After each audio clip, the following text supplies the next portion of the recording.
East Carolina Sports Show on your ride home. That's what this is. I am Mark Penicelli. Sam Avalos, always here. And not always here, but here often. News Channel 12's Ariel Epstein. I try. So, I think we're done with baseball, right? Let's talk some national Oh, you don't football. want to talk about college baseball? I don't even. Who won the World Series? The College World Series? Oregon. No, I don't know. Oregon State? Yeah, so you don't care either. I don't even know. Does anybody know who won? Was there a final? If a tree falls in the woods, does anybody hear it? Did it really happen? Did not happen. Okay.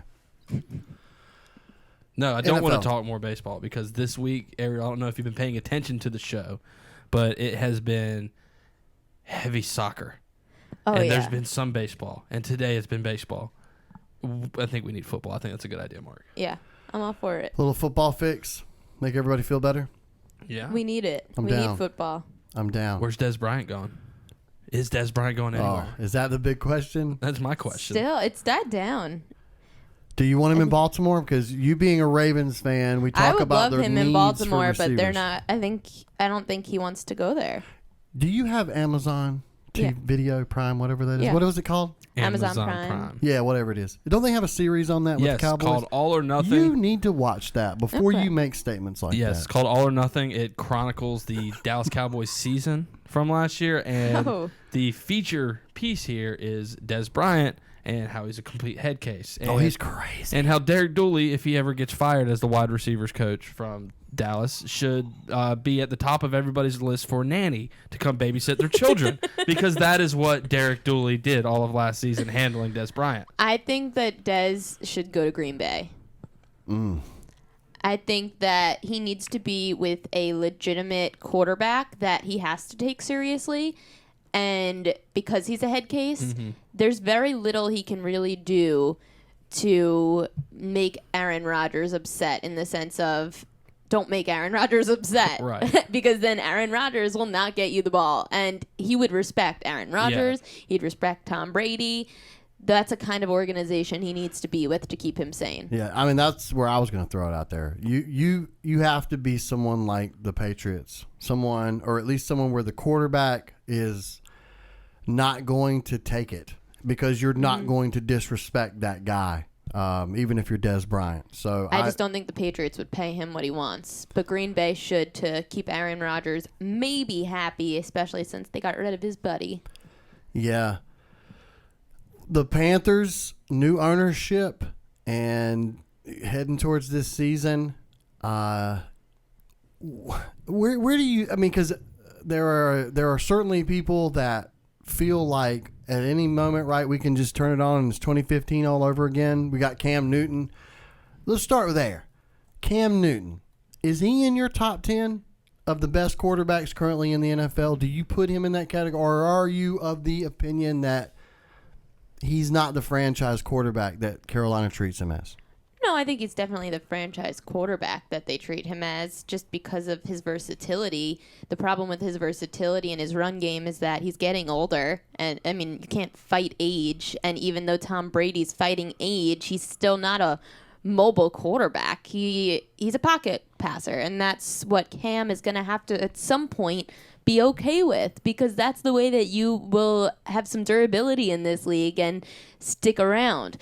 The problem is that they've gotten rid of wide receivers that are so important for Cam to be a pocket passer, and he doesn't trust his receivers enough to just let it fly, except for Greg Olsen, who wasn't around. And they need more slant guys. I mean, they need more guys that can, catch the ball in double coverage up the middle, because aside from Greg Olsen, they didn't have that.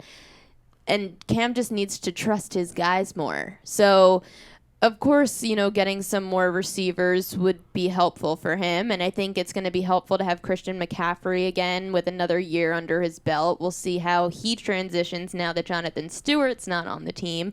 And what was it, CJ Anderson? That's who they got, right?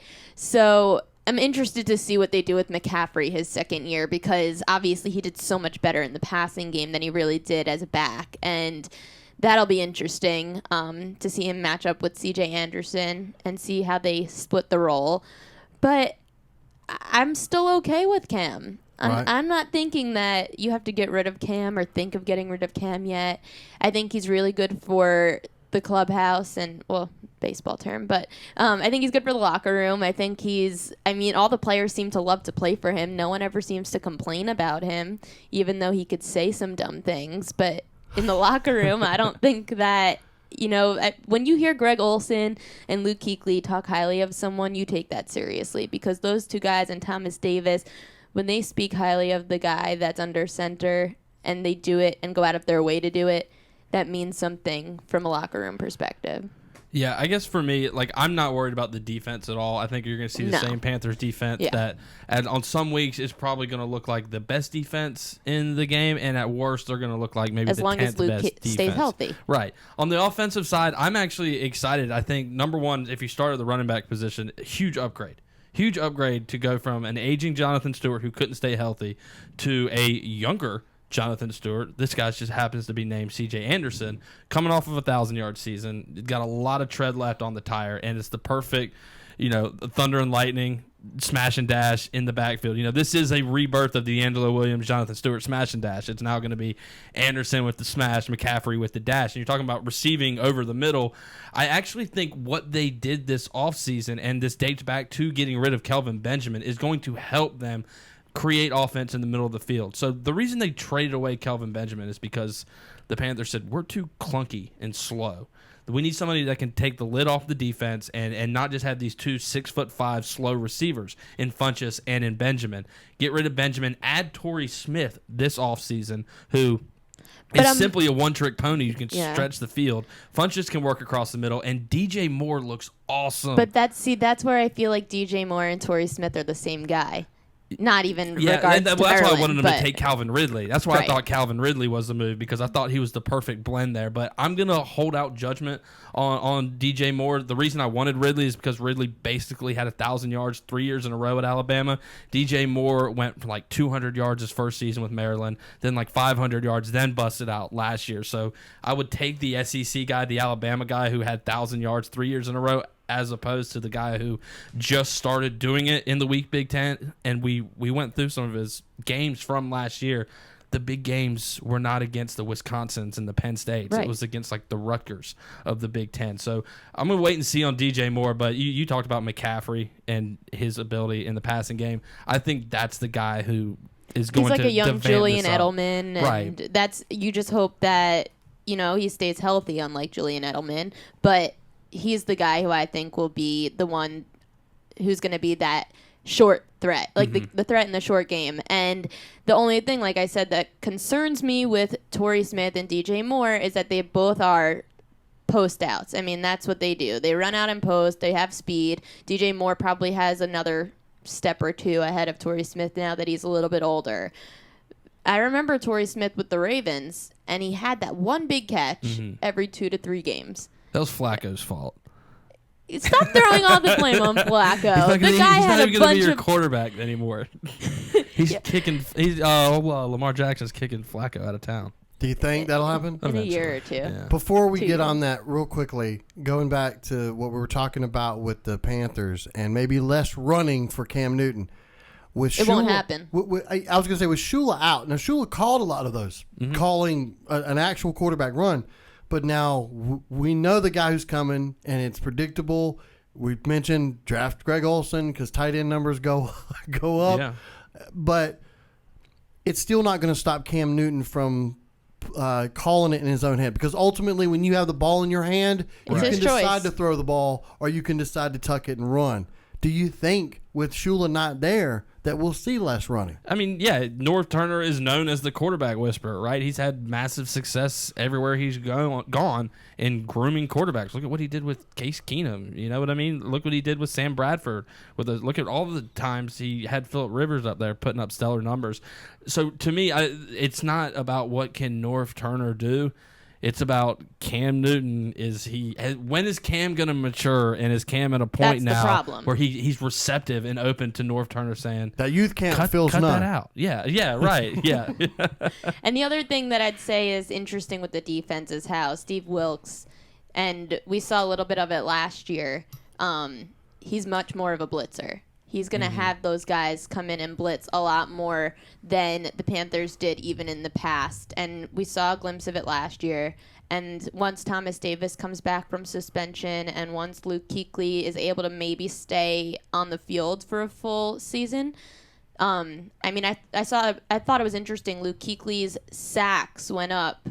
I forget the number, but he had he doubled in sacks than what he was then a few years ago. So that's going to be interesting too. I'm excited to see the pressure that they put on opposing quarterbacks. And it's always the same problem that it has been for ever since Josh Norman departed. All on that defense is going to come back to the secondary, which I think if you took the Panthers and stuck them in a lot of divisions in this league, you could probably get by. But when you're going up twice a year against the likes of Matt Ryan and Drew Brees, throwing James Bradbury and Captain Munnerlin out there isn't really gonna carry you. They drafted that a kid out of Iowa, Jackson or something like that, who runs like a 4.34 or something like that. He's gonna be a nickel guy, and I know, right? He's gonna be a nickel guy, and maybe he'll get some traction going forward.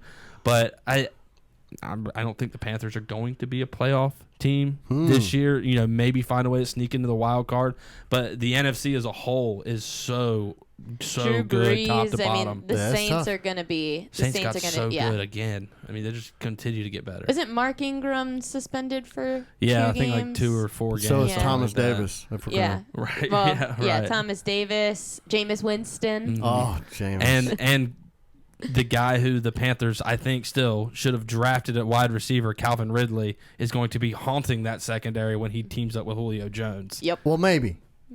If Julio's on the field. I was sad to see that for Justin Hardy, though. I'm interested. Yes. It's his last year. Yeah. Of his he's going to have to make an impact. Is Justin to stay there. So, speaking of running quarterbacks, because we briefly touched on this, and I wanted to get your thoughts. How much Lamar Jackson are we going to see this year in Baltimore? And again, it's going to be weird, right? Because you're going to what are you going to have to pull out Flacco and bring him in? Well, the only time I think you'll see Lamar in the Wild Raven. I think the Wild Raven. That's going to be the call. That's it. I think Wildcat.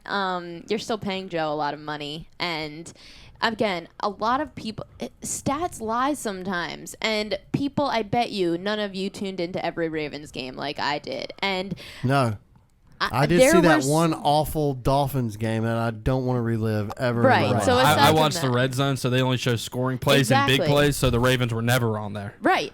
No, it's true. So when you watched the games, though, the full 60 minutes, there were so many times that Flacco hit guys in the numbers and they did not catch the ball. And it showed through in the stats, but you didn't see the throw. And you didn't see how horrible the receivers were with him last year. And that's deflating when you can't trust your receivers. And he's really, he's not the most mobile of quarterbacks.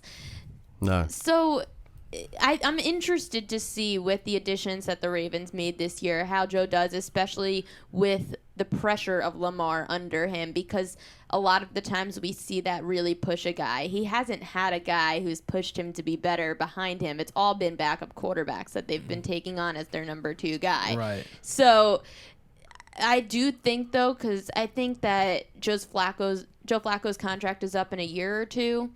That'll be interesting to see what happens. Yeah. But Lamar's still young. Again, Lamar is almost like a Cam, where he tries to hold on to the ball for too long, and then he tries to make a play happen. And in the NFL, it's a different. They're so much faster, and I'm interested to see how that will transfer into the NFL from college, because like we saw with Jameis, we've seen it with RG3. Those kinds of quarterbacks haven't been successful in the NFL. No, what's interesting to me is if he can, what's always been beneficial to guys that have had the opportunity to not be thrown right into the wolves' den, so to speak, from the get-go. A lot of those guys, like Jameis Winston, Cam Newton, it was from the moment you were drafted, week 1, we got to get you out there. With Baltimore, they don't you keep Flacco, and that's what we've talked about with Jackson. He needs to get better as a passer, as a pocket passer. And with the NFL tutelage, with the with not having the whole franchise is kind of hanging on you making it, that's not going to happen with him with Baltimore. It could benefit him. I don't know. I'm with you. I I And see his a running size college is a quarterback. little bit of a I see a factor to small me. guy. I see a guy who Right. it might not work for him in the end. But I also You see a see guy if he's Russell smart, Wilson. he could, take this and If he could use the turn into a Russell opportunity. Wilson, then of course, but that takes a guy who can be smart about his run game, and he needs to get a little bit bigger. But Cam and Jameis had the size advantage. They were taller guys. They had Cam's build is perfect for a mobile quarterback because he's almost like a Devin Funchess. I mean, they're both huge. They're both tall. They're built. So that works in the NFL. But when you're a small guy like Lamar, no matter how fast you are, the next guy is that much faster. Yeah, see Pat White. But they're not you're right for the most part. But even we thought that about Russell, right? But he's Russell, smart. and Lamar Jackson is smart. I mean, his Heisman numbers were ridiculous. His numbers last year were better. People just didn't want to give him the Heisman again. And their team wasn't as good. But last Russell year. Wilson didn't even have those kind of numbers in college, and he was playing in the Big Ten. He was playing against good defenses, and then he makes the fastest and the best Hey, defensive he played ends in the look ACC. silly. Yeah, I know. But come on now. But I guess for Lamar Jackson, to me, I'm curious, and I really think we're going to see him starting before the halfway point in the season because No, starting at I some don't point. think Well, so. my reason is because the offensive coordinator in Baltimore is Marty Mornhinweg. He's been there for, I think this might be his third season. It's at most his third season, maybe his second season. The reason I know and love Marty Mornhinweg is because he was the Philadelphia Eagles offensive coordinator for 8 years under Andy Reid. And it was a lot of time with Michael Vick. And Mornhinweg and Michael Vick did a lot of awesome things together. And I wonder if Mornhinweg has now been in the system with Baltimore and with Joe Flacco for 2 seasons now and says, this isn't the kind of offense, this isn't the kind of quarterback, this isn't the kind of player I want directing things for me. And so it not only did they go out and get Lamar Jackson, but they also got Robert Griffin III this year. The 2 guys they signed behind Joe Flacco are cut from a completely different cloth and a completely different mold. So I just think it's worth noting and keeping an eye on that it may just be a completely different They're definitely directional looking to change for the reinvent, Ravens. of Yeah. course. That's They're the hot looking to take of the day, reinvent. man. We need a sound bite for every time because Lamar Jackson will start before the end of the year. That's a hot take of the day, right? Yeah, I think week so. 10. Give me by week 10. Wow, Lamar Jackson will be starting. Baltimore fans are going to be ready for him. They already are. Yeah, they're so ready. I know you're ready to support Joe Flacco, but you have the advantage of being a level-headed sports fan, and you can rationally approach these things. Your common fan does not have that approach, right? And so once Flacco goes out there, and by week 4 he has 2 touchdowns to 7 interceptions, it's going to be we want Lamar. I'm going to We want challenge Lamar. you to watch Ravens games I will. because I don't want to just hear the stats. I want to see, and we'll talk about it. We'll talk about it because I didn't use any stats. I don't have any stats. I just don't I'm think just Flacco's saying. very good. But that's what I'm saying. But you're still basing it off stats if you don't watch the game. Right. Well, no, he throws it 17 times, and he talked about Torrey Smith only had the one big catch last year. Torrey Smith was wasn't really on good the under Ravens last year. Well, 2 years ago, whenever he was there. Yeah, he was an Eagle. He looked good in Philly, though. He looked really good in San Francisco with Colin But Kaepernick he's and not. Alex Smith He throwing wasn't to him. even. But he wasn't in on every play in Philly. They knew what he was He's good a third for. receiver. Yeah, I mean, he had 600-700 yards. Listen, I spilled coffee over here, so this segment is Oh. over. This Smelled segment like. is over, and but thank you for coming in, Ariel. We'll see you next week, right? Yeah. Mess. I know. We've got to get it cleaned up. We will see you next week. And if you need more Ariel Epstein, go check her out on News Channel 12, WCTI12.com. You can find her on Twitter, Ariel Epstein, right? And Yeah, I need more of those. yes, and Facebook as well. Find her on the Facebook. We'll take a quick break and come back.